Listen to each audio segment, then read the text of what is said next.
87 years after Earth fractured into dust and division, its children still believe they can outrun consequence. On one side of the void, a stolen ship races toward a wounded world, carrying refugees, criminals, and something far more dangerous: hope. Behind them, the moon sends its answer: 9 ships, 1 hour. On Earth, in the shadows of a forgotten theme park, 25 altered souls prepare to storm a ghost town against enemies who already know they are coming. Revenge, loyalty, love, all drawing lines in the dirt. Some believe caution keeps you alive. Others believe hesitation gets you killed. Today, steel will scream in vacuum, and fur and flesh will charge through gunfire. And somewhere between defiance and destiny, a man will ask, "Are you afraid of the dark?" Welcome to Post-Fall.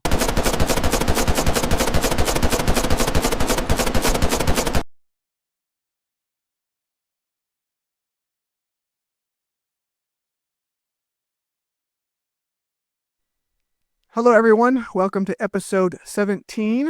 Once again, my beautiful wife, Kathy, will be helping me out here. Hello.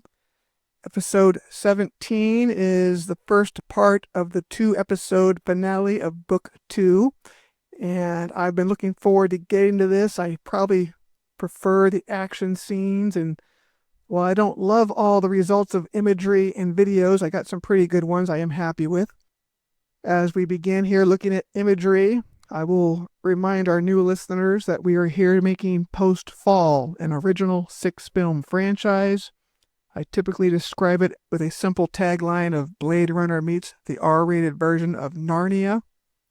We are in year 1 of my estimated 10-year full release schedule for all 6 movies. Episodes roughly relate to about once a week. That's going to start breaking down soon, but we're about a third the way through of the first year. I would love any interaction you can give me. Like, comment, and subscribe if you can. And if you would like to talk to me more personally with a fan inquiry, please email me at postfall@yahoo.com. And if you're in the film business with a question, please email me at numeral4 postfall@gmail.com. As we start the new episode, I will point out the last still image from the previous episode to try to relate to it. So episode 16 has 2 storylines going on with our 2 primary heroes. The Piranha is on the moon, or I guess she has recently left the moon and heading back to her home world on Earth. She is aboard the ship Deliverance, which has 800 Altered that are leaving the moon and trying to return to Earth with them. They are led by Henry the Highlander. They have Terran in his holographic form, and Luna in her holographic form, along with a character named Shatter. They are approaching Earth, but now finally have the problem where the moon has sent out some forces to intercept them. Okay. A rather simple video, but I thought it was kind of attractive anyway. So they are now having to deal with these, I believe it's 9 ships, I guess. 1 medium corvette, 8 fighter craft are coming at them. Okay. Henry has limited defensive options. The ship Deliverance is more of a church than a military installation, so he has only a couple of turrets on the structure. The hangar of Deliverance would have had 4 fighter craft, but I believe 3 of them got destroyed in Book 1. So there's 1 fighter craft left, the 2 turrets on the actual ship, and then he has an idea to arm the Piranha.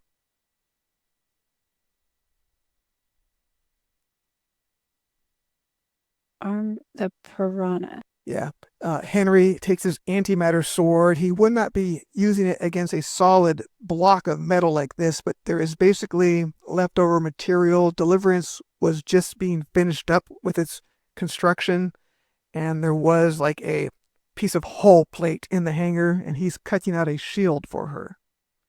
The video doesn't work great, but I thought it was mildly interesting to see it.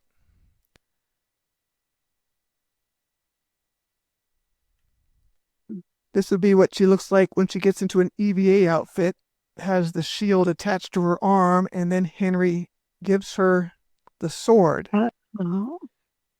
The Piranha has a matrix type jack port where she can connect to the EVA outfit so she can control thrust and maneuverability with her mind. And while she has no experience in space, it really is as simple as thinking about where you want to go. So he's just basically asked her, are you afraid of the dark? And, we're going to need all the help we can get out there. So just stick close to the ship and do what you can. She's going to go floating out in space and attack big ships with the sword? Yes. That I know penetrates anything. As I mentioned again, we cannot get her face. I tried to get the piranha teeth and damaged lips so she wouldn't look so pretty right here, but as it is, it's a nice looking video for now. And with your question about her going outside, of course, it's not a sensible thing in realism, but for the rule of cool, it works fine. Is she magnetized to the ship, or is she literally floating in space? She would have magnetized mag boots on, and even that shield on her arm. I kind of thought of this as like an industrial EVA where they were using these outside the ship, repairing and working on it, so you would be able to magnetize things to your own EVA suit as well. Okay, so that's like metal. That suit? The suit material, who knows what that's made out of? I don't know. I just like metal plating because isn't anything she touches become impenetrable? Yeah, that would be kind of the purpose of this, that metal that she touches cannot be bent or broken. Henry pilots the single fighter they have, and Shatter takes the guns on that fighter craft. I'm going to show you, I love this image. I don't love the video that's going to come behind it because it's kind of silly, but it kind of works too. This image right here. Oh, okay. So Henry launches out of the hangar, and she prepares for the ships to come in. Did you see the funny part in there? Well, I see things that are floating and not moving. What is all that coming out of the back of it? What is that supposed to be? I did not ask for debris. The video generation loves to add things. The hangar door would have opened up, and it would have blown out some pressurization and thrown out some debris. Mm-hmm. The funny thing is it added a ship tag, like a video game. It added Henry's ship. Oh, I thought because you paused. I wasn't even looking at that. Basically, okay, play it again.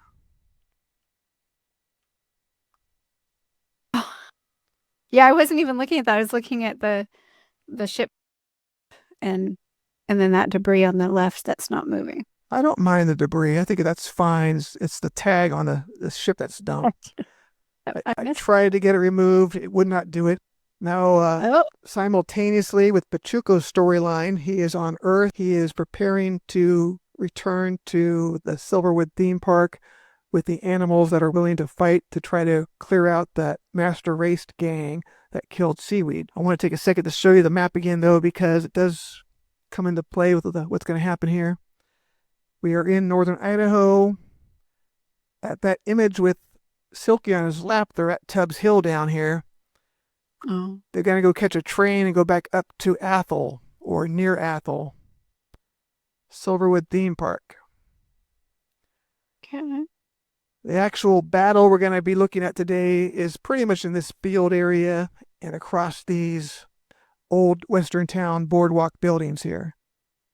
This would be the gang's hangout. Where is this? Silverwood theme park. Oh, I see. I thought you said something else for a second, No. but now I see it. Here would be the train tracks, but most of the animals that I go into battle, I've kind of assumed there would be a berm closer to the battleground that they're going to be hiding behind as they cross the field to attack the buildings. Silky, again, is an affectionate creature and jumped on his lap. She won't get off his lap even when he has to carry her down the hill so they can catch the train as it pulls out. This image did not work out well, but it gave the idea that they are boarding the train as it begins to pull out to head back up to Silverwood. Mm-hmm. Silky helps Pachuco, who's dressed in different clothing now. A little heavier, a little like hobo-ier. That kind of looks hobo-y. I don't know why. It does. The reason I wanted this scene or this image was because it introduces a character named Counting Coup. Counting Coup should be getting aboard the train, but on the other side, and the generative AI just refused to ever put him on the other side, getting in on the other door over here. Mm-hmm. But that's the best I can get for representation today. I did want to include a better picture of Counting Coup because he is one of my favorite characters. And I was really happy how this turned out. I think it looks awesome here. He's married. Oh, With the wedding ring. Maybe he is. Oh, no. Yeah, he does. Huh. Funny. Or maybe his fingers are cut off. I'm not quite positive. No. Wow. Good looking character, though. So they should have met up in the boxcar simultaneously. And as Counting Coup gets aboard, he exhales and blows off Pachuco's hat. Back in space, the fighter craft have engaged Deliverance. This image, again, isn't great. I just can't stop and fix things all the time, but it gave me a basic idea that could show you what's going on as Deliverance begins to get attacked by the fighter craft. But why is she up there? Isn't she supposed to be on Deliverance? Well, this is not a great image for Deliverance. Like, maybe this is the backside of it or something. I don't quite understand what the generative AI was doing here, but again, it just shows you her beginning to go into flight, beginning to try to find targets to help out with. Here would be an image where she would engage one of the craft and severing off its wing, which of course a wing in space is kind of silly, but it would still cause maneuverability problems. Mm-hmm.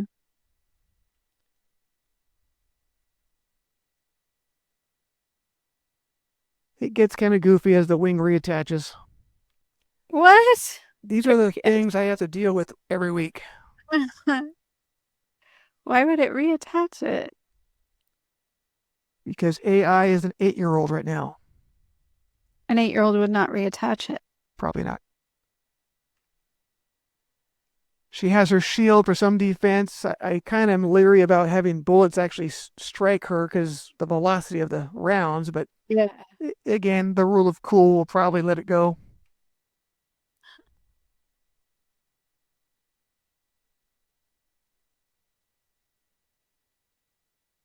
She's doing what she can in this fight. They are outgunned, basically, and she's doing everything she can to help save the ship. Yeah. Back at Silverwood, the theme park, the train would have unloaded the animals willing to battle today.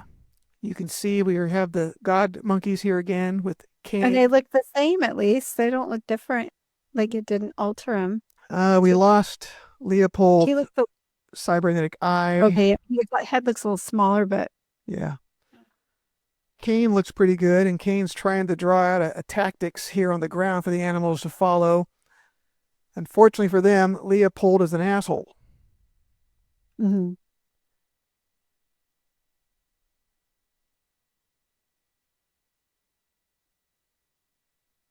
But that's one of the better videos I got, at least. Until Leopold decides he's not going to wait and doesn't care what Cain says. Oh.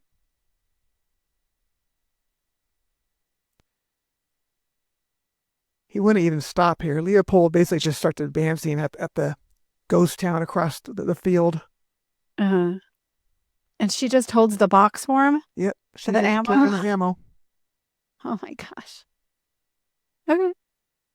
The other animals do try to be more defensive as they approach the ghost town. And this image here is one of my favorites I got out of the week, probably, because I always wanted to see what it would look like with Cain and Counting Coup hiding beneath an old merry-go-round, an old carousel. Mm-hmm.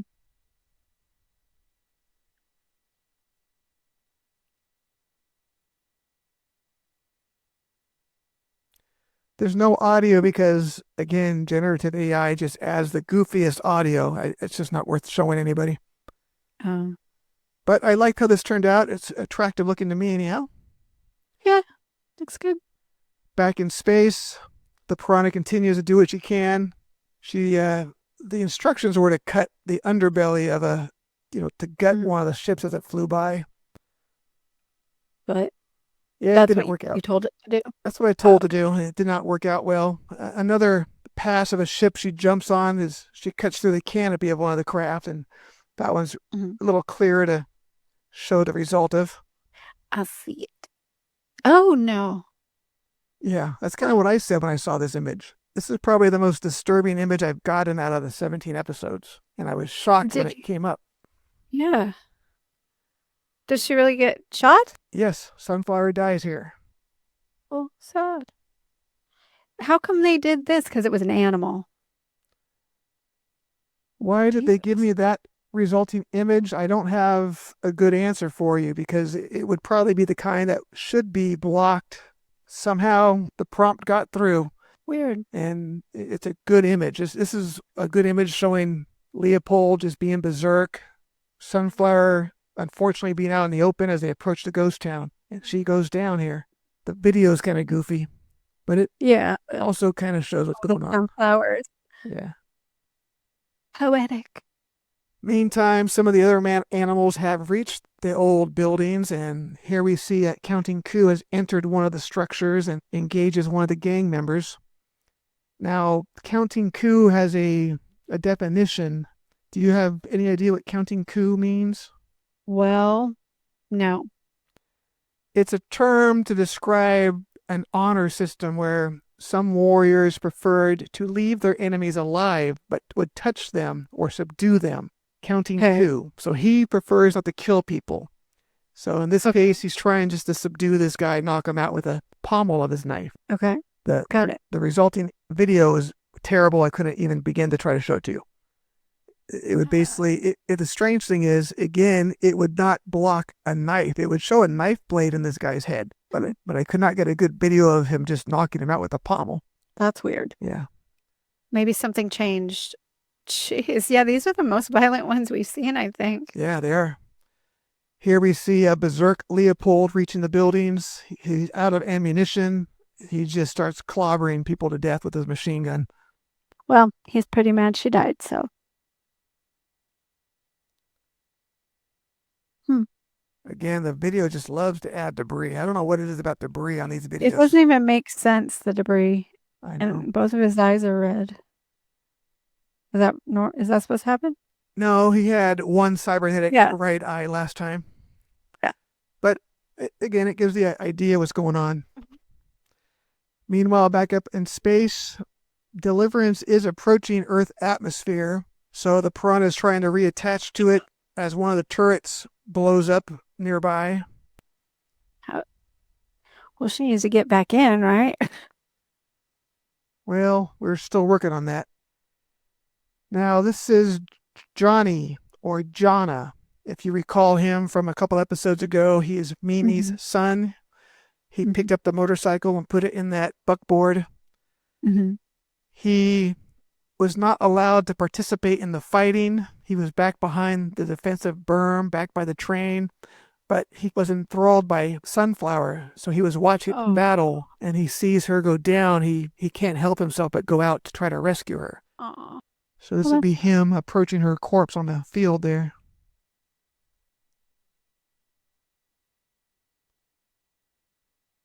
Well, now I'm sad, thanks. Oh, she wasn't that small. It made her That's like a child. It made her a human child, and by the time I could get the gorilla in his arms, it was child size. Oh. Jahnna is large, so just kind of pretend that the female gorilla is small, but either way, he collects her off the battlefield. And have I ever explained why when I refer to him, I sometimes say Johnny and sometimes say Jahnna? No, because I just heard you say it this time. His given name would be Jonathan. I gave him a speech impediment. He's supposed to be kind of mongoloid. He doesn't quite look as horrendous as he probably will in the movies. And I assumed while I wrote him that he had a hard time pronouncing vowels and only the A sound he can make. So when he says his own name of Johnny, it comes out as Jahnna. So everyone else around him out of politeness just says Jahnna for his name also. It works. Jonathan, Jahnna. Yeah. Aw. Where'd the other part of your shirt go, man? How's it holding up? Now, the battle's still going on, unfortunately, and he would be trying to move a little bit faster than this, but he is distraught taking her back to Mimi. Unfortunately, he does not make it back to Mimi. Him too? He goes down here. Aw.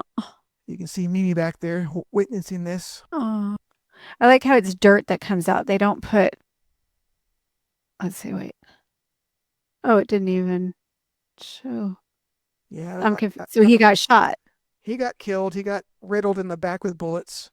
Yeah, and you see the dust on the picture, not blood. Yeah, this Like is a what you would normally expect to get for some kind of a violence, dirt coming off of this shirt. But imagine that's blood and dust coming off his back from bullet strikes.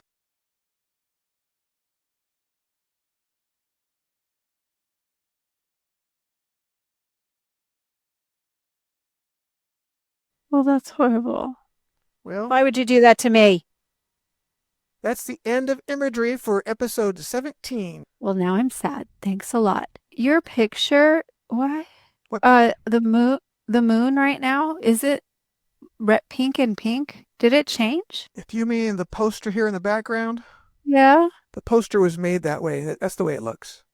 Oh, I've since then decided to give downtown a blue hue, maybe that's why I thought, well, so okay. you can tell them apart when you see them. Mm-hmm. But the poster's always been that way. I just wondered. Anyway, I forgot last week to ask you, and you actually had a question, so I will end by asking you any questions for episode 17. Gosh, I probably do, but I can't think of any now because I'm sad. Yeah. Thank you very much. That was really sad. Well, yeah. You gotta warn me. Please. Well, then get ready for next week. Okay. I will. Well, actually, next week is one of those weeks I got to be out of town, so I won't really be able to complete an episode. You will get one of my Echoes volumes posted next week. So in 2 weeks, we'll have episode 18 up, and we'll see what other sad things happen. But thank everybody. I appreciate you all for sticking this out, and I would appreciate any interaction you can give me. Otherwise, I look forward to seeing you all next time. I'm not crying. You're crying. All right. Well, thanks, Like and everybody. subscribe. There are battles fought for territory. There are battles fought for survival. And then, there are battles fought because something inside you has already changed, and the world simply hasn't caught up yet. Tonight, 25 gathered on a forgotten stretch of earth. Not all of them altered, not all of them innocent, but all of them transformed. A number is just a number, until it starts walking toward you. A man once asked, "Are you afraid of the dark?" Perhaps the better question is this: when the dark begins to move, will you stand still, or will you move with it? You know, it's not really about who wins. It's about when you realize you're already committed. Henry knows the moon is coming. He knows he can't win a prolonged fight, but he's still moving forward. On Earth, Cain knows they don't have the numbers. Leopold knows caution might save lives, but doesn't care. And Pachuco, he knows he's walking back toward violence when he could have walked away. There's a moment in life when you stop asking, "Is this smart?" and you start asking, "Can I live with myself if I don't?" That's episode 17. 25 isn't just a number. It's 25 different reasons, 25 different fears, 25 different pasts. And what I love, or maybe what unsettles me, is that Pachuco isn't altered. But by this point, he's not the same either. We all like to believe we choose courage. But courage doesn't feel heroic when you're standing on the berm. It feels heavy. It feels irreversible. And sometimes the most dangerous thing isn't the enemy facing you. It's the moment you decide to face them. Jahnna, get down from there.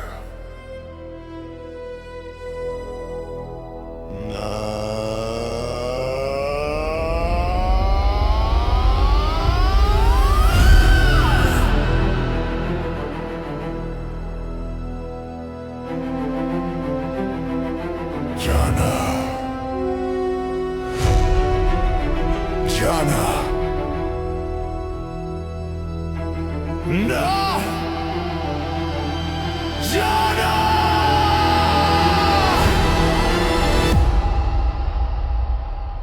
Jahnna. Mana. Johnny! No! No! No!